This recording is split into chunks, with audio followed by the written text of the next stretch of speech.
Now, when it comes to what Paul had to say about children, he starts out, and any parent loves this first verse. I mean, it's foundational. Children, do what your parents tell you to do.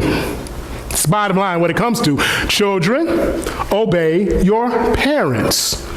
And it doesn't just say obey your parents. It says obey your parents in the Lord, for that is right. Now, you have to understand that when we look at children, we're talking about two types of children. We're talking about young children that are still under the authority of their parents. And then we're talking about adult children. Those of you who still have parents, you're still somebody's child. But you are no longer under the authority of your parents. Now, when Paul writes, children, obey your parents in the Lord, he is talking about children that are still under the authority of their parents. Now, when we look at ancient Israel, what that would have meant is a female child was still under the authority of her father until she got married. Once she got married, she was no longer under the authority of her father. Now she's under the authority of her husband. A male child was under the authority of his father as long as he stayed under his father's roof. Now, that means he could be an adult, but if he is staying in his father's house and he is working for his father, he is still under the authority of his father. When he becomes an adult, should he choose to move out, which is not always what happened. Sometimes the son would stay in the father's house until the father passed away so that he could inherit all that the father had. But he remained under his father's authority until that point if he stayed under his father's roof. We know it's a little bit different here. Well, at least that's what they say. I know for a fact that if my mother stayed in a house and I moved home, I'd be under mom's authority. She made it perfectly clear when I was growing up. You come back home, you do what I tell you to do. So I never went back home. I got married instead.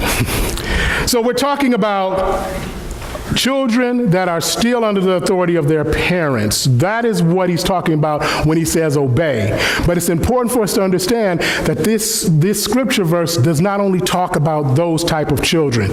When we go to the next verse, this is not just talking about children that are under the authority of their parents. This is talking about all children. This is talking about if you have a parent, honor your father and mother, which is the first commandment with a promise. And what is that promise? So that it may go well with you and that you may enjoy long life on earth. So I'm no longer under my mom's my only living parent. I'm no longer under her authority. I don't have to obey her. I'll listen to her advice and listen to what she has to say, but ultimately it has to be my decision. But I still have a responsibility to honor and to respect her.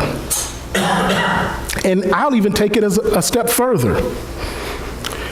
I will never allow, once my children get old enough to understand it, them to say anything disparaging about their birth mothers. They need to honor them as well. Say, wait a minute, but what did they do for them? They gave them life.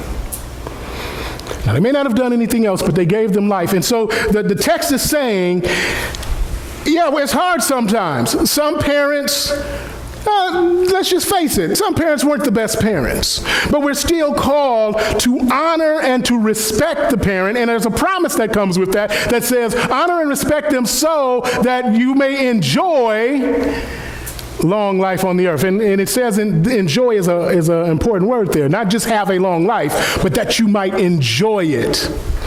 So we are called, all of us who still have surviving parents, to honor and to respect them. If you are still under the authority of your parents, you are called to obey them.